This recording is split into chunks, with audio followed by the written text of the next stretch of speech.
Alright everybody, I swear this is it. It's Tim here. Hopefully you aren't sick of me, but I've really been putting off doing a vinyl update. Picking up, letting you know some of the things I've added to the collection. So I've got a stack. Let's get in. So these first few are some singles that I've picked up, 12-inch singles. One at a thrift store, and one, since I'm in a new city, we found a bookstore that also had some records on the second floor, and we was digging through some of their stuff, and I found a couple 12-inch singles I want to add to the collection. So I'm gonna go through those really quickly. I know a lot of people aren't into them, but it's stuff that I've added. So Tenderness by General Public. This looks to be like a UK press. It looks like somebody was a DJ. I'm gonna have to focusing on this thing because they quickly put the titles on them. Some of these even have the BPM counts on them. So Power Station, Get It On, cover the nudity. Great album, great single. This one I didn't pretty know got a single, and this that's The Firm's Radioactive. Scritti Politti, Perfect Way, another great hit from the 80s. Crossover dance hit, a very generic sleeve. This is the Boogie Boys, City Life, and A Fly Girl. Staying in the hip hop realm, Call Me D Nice. D Nice was a member of Boogie Down Productions for a minute, and then branched out on his own. Did 2, 3 maybe solo albums. He's now a DJ and photographer. And a group that we'll see more of in this update, De La Soul. This is the 12-inch for Buddy. Now Buddy was a decent hit for them off their first album. This has the original LP cut, but they did a remix where they added more people to the track. In the original, it was Q-Tip from Tribe Called Quest. It was the Jungle Brothers, who just happened to be in the studio that day, and then there was a song that they did together. And then with the remix, they added Queen Latifah, Moaning Love. Great song. Brings back a lot of memories. So those are the singles. I do have some new LPs that I have picked up recently, and then we'll get to the used ones. So Amazon. Everyone, I know some people have had problems with Amazon. They're shipping warped records, whatever the case may be. I'm going to knock on the wood table that I'm using to check the camera. I've been fairly fortunate, and I've been putting things in my wish list or cart, because I'm telling you, they drop prices like crazy. 2 of these were steals. Actually, all 3 of these were steals that I got from Amazon. First one's debut classic from Wu-Tang Clan, Enter the Wu-Tang 36 Chambers. I got this for like $11 shipped. So yeah, that had to happen. Had the CD, why not the vinyl? Here's one that I got for like $7. And it's not an uncommon album. You can almost see it everywhere, but the problem is that it was popular. And it was kind of beat to hell.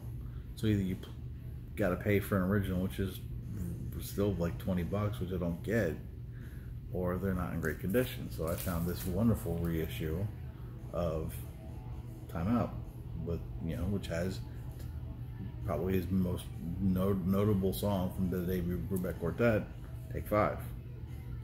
So this one actually looks like it has an extra track on it as well. So give you the track listing. There you go.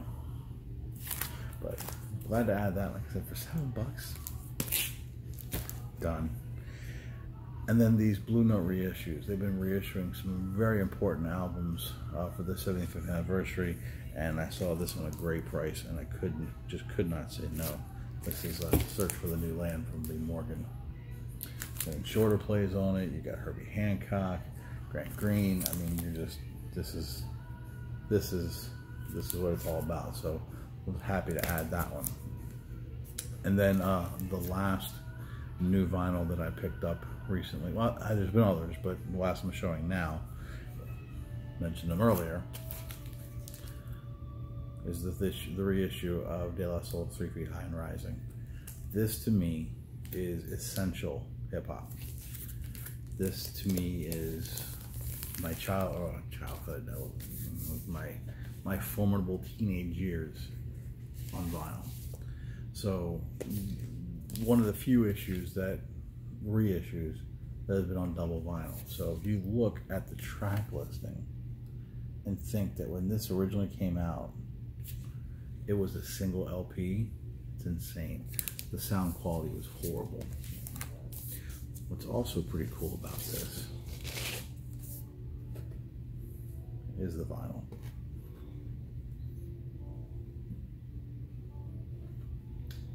Now I missed out on, because I'm an idiot and I didn't look well, because this is a Violin Plays reissue. I didn't look on their site, and I missed the opportunity to get De La Soul is Dead on wax. Because again, I'm an idiot. It also has a lot of tracks on it, and the originals are 1 LP. Would love to have had a 2 LP set, so I'm going to pay through the nose at some point on that one.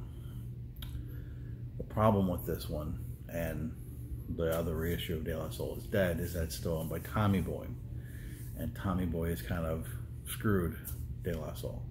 So I warred with getting this one, but I went ahead and got it. So I now feel obligated to go to their website and buy a lot of crap to give them money, which I will do. Okay, on to some other pickups. So, you know what? There's really no rhyme or reason. We'll just jump in. So, this is Mandrake. We Are One. This one came out 77. So Mandrake really came, early 70s. They were really a funk with a little bit of soul band, and over the years, as the 70s progressed, they started to turn a little disco, and I found this one to be a little bit more on that side. It was enjoyable, but it wasn't like it stood out to me for them. This was definitely written for the club scene and for the late 70s. And again, okay, but I prefer more of their funk sound. This was one that I could not believe I found, and especially as cheap as it was. And it's going to be a placeholder because it's a little noisy, but I'm so happy to have this on wax. And this is no one can do it better from the DOC. Now, if you're not familiar with the DOC, maybe you heard about them or whatever in the NWA movie Straight Outta Compton. So the DOC was actually from Texas, and Dr. Dre, while NWA was on tour, came across him on the local scene and desperately wanted to get this kid signed. So it's this album. The problem was that the DOC was on quite a binge and quite a bender, and he was battling alcohol. Unfortunately, he drove drunk and was in a very bad accident. He survived, but he crushed his throat in the accident, and it was either rehab, out of the game. The album had just come out. It was riding high. I believe It's Funky Enough was probably the monster hit. Well, that was the first hit, but it could have been that one, and No One Can Do It Better. I mean, he had 2 monsters off. This whole album is fantastic. But it was rehab 5, 6, 7 months, or get this surgery that could possibly get him back on the mic sooner, but it was risky. He did the surgery, and it didn't work. And in fact, it destroyed his voice for the rest of his life.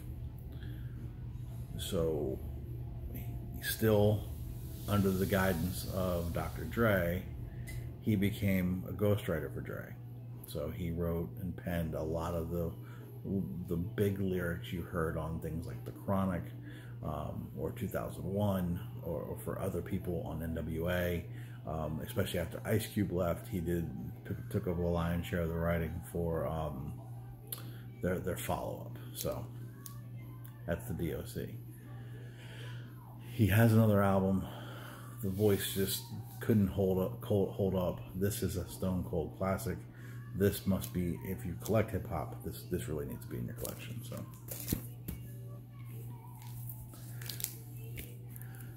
Gene Harris, Nexus. This is on the 70s Blue Note, and I kept this one out because the inside was a little yucky.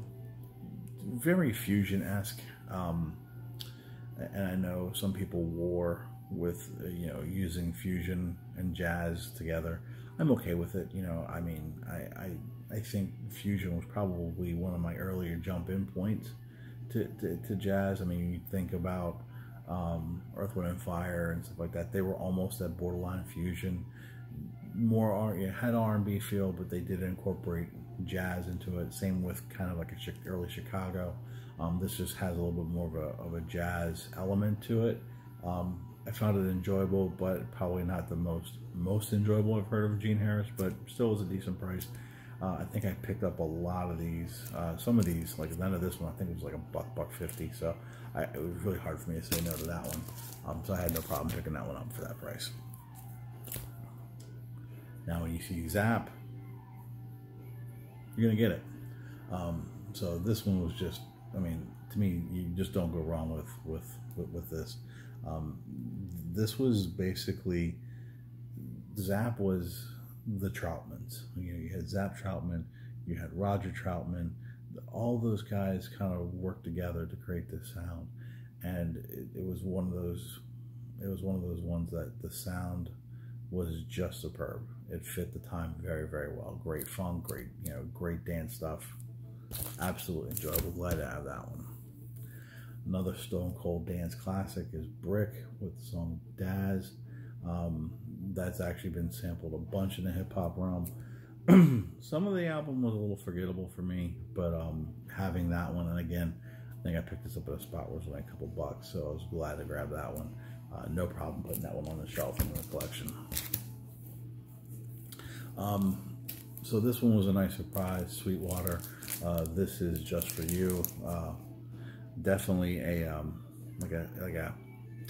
think like a folk meets Santana with a little bit of funk in there for good measure. Very enjoyable. I mean, obviously, if you know Sweetwater, you know the sound. Was really happy to pick this one up. I think I spun this probably 2 or 3 times in the first couple days I had it. So really glad to have that one added to the collection. I actually just spun it tonight, as well as this last one. So this was one of my more recent acquisitions that I managed to get clean and spun. Looked clean, looked really clean, and that was one of the reasons why I picked it up. I mean, it was like $1, but I'm gonna have to probably do a deeper clean on this one. It does have one kind of audible pop on side 2, which depending if I clean it or not, may or may not fix a skip. It skipped once, but the second time I went through it didn't. So we'll see. And that's more of the Monkees.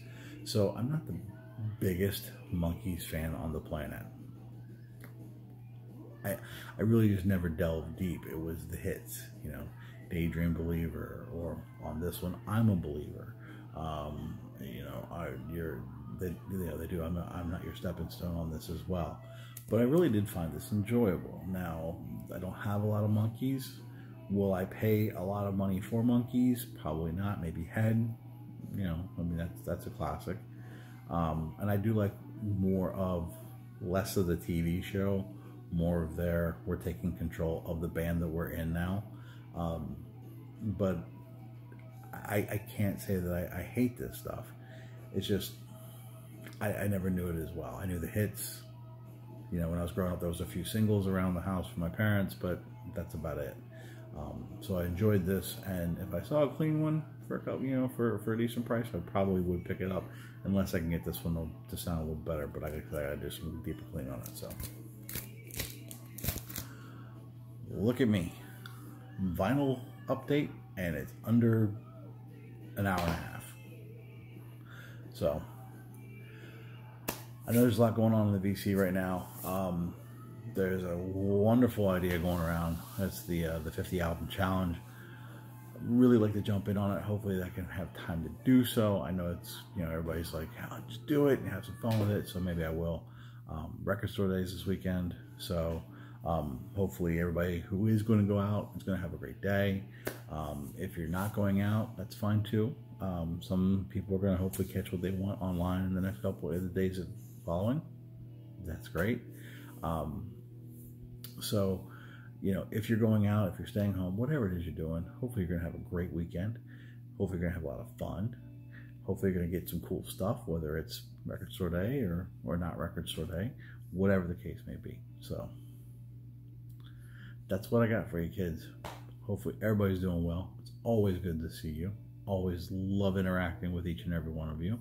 Don't forget, we still got a few days left in the contest. I extended it to the 21st. So it's Easter weekend. Let's just run it through, because I'm not probably going to have time to do a contest drawing. Would you stop with the camera? Come on, refocus. This camera drives me. Hi. I'm sorry you have to look at me in HD now. I apologize. Probably should have left it fuzzy. Anyway, everybody take care. We'll talk soon. Peace.